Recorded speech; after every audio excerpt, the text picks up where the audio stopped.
là cho đi chơi Lalrosanga cái lâu react lại tôi nên đi cho cậu hi lâu tên về tôi nên hello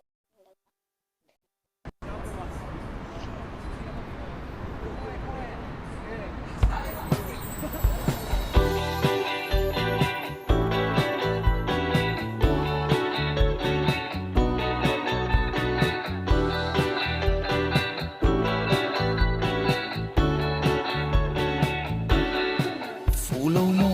chỉ ăn được viên thế đời ông make up lipstick nói tan sâu cả ring đàn đã phụ vía vòng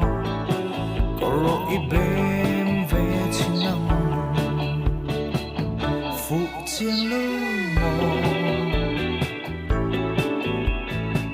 ai bỏ lẽ sang chuyện tôi nên suy lúc mà tôi nghe mày suy lúc mà tôi nghe mày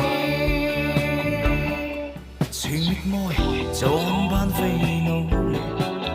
em ca ngóng xin dấu ôm mồ cây dung cất hiên thầy lâu cây dung cất hiên thầy lâu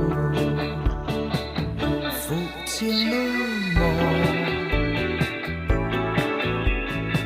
ai bỏ lẽ sang chuyện tôi nên suy lúc mà tôi nghe mày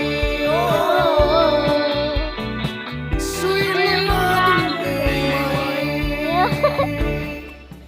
Ủ chiên mù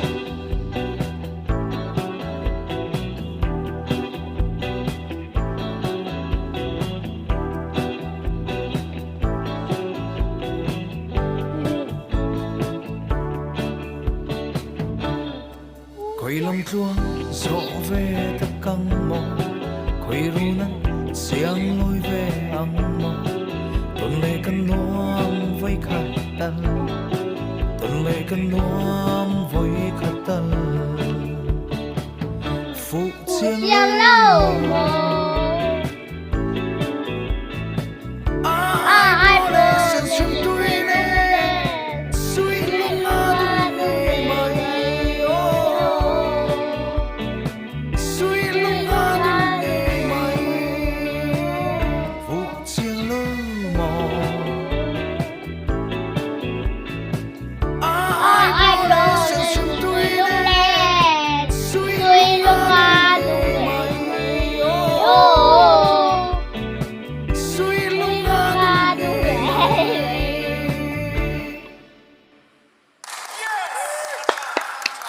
Right, let's go to the camp. Cái bear maybe.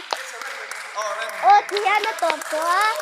Cái giống như này like and subscribe cho anh nó về luôn nha. Bye.